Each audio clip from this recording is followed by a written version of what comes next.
L'onglet Cabine.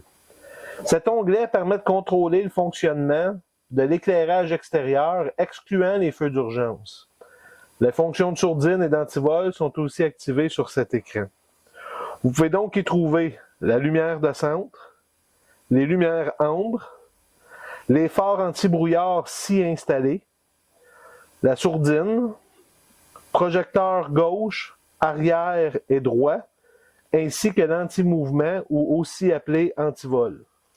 Lorsque les feux d'urgence en mode primaire sont activés, la lumière de centre blanche est allumée aussi.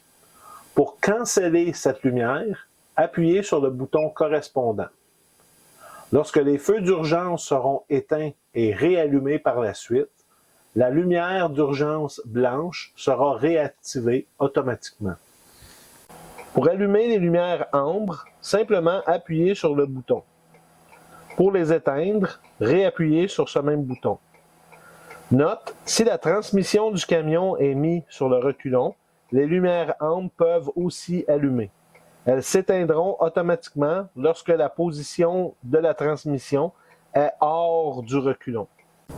Lorsque la transmission est mise sur le reculon, l'alarme de recul se fait entendre.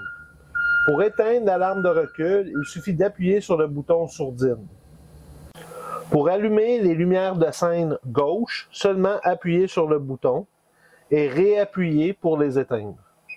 Pour allumer les lumières de scène arrière, seulement appuyez sur le bouton et réappuyez pour les éteindre. Si la porte de vie arrière est ouverte ou si la transmission du camion est sur le reculon, les lumières de scène arrière peuvent aussi allumer. Lumière de scène droite. Appuyez sur le bouton pour allumer la lumière de scène droite, réappuyez sur le bouton pour l'éteindre. Si la porte de vie latérale est ouverte, la lumière de scène s'allumera aussi. L'antivol.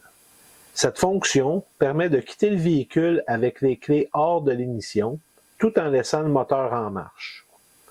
Il protège aussi contre les intrusions éventuelles en éteignant le moteur. Pour activer l'antivol, le moteur doit être en marche, la transmission doit être à la position park, le frein doit être relâché, et ensuite, l'antivol peut être activé en appuyant sur le bouton. Il vous est ainsi possible de retirer la clé du contact et de quitter le véhicule. Le moteur restera en marche.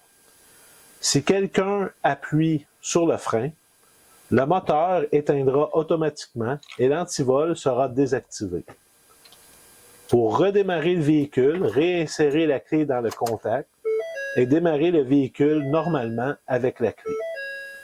Si le mode antivol est activé et que vous voulez le désactiver, il vous suffit de soit réappuyer sur le bouton antivol ou d'appuyer sur le frein pour repartir avec le véhicule.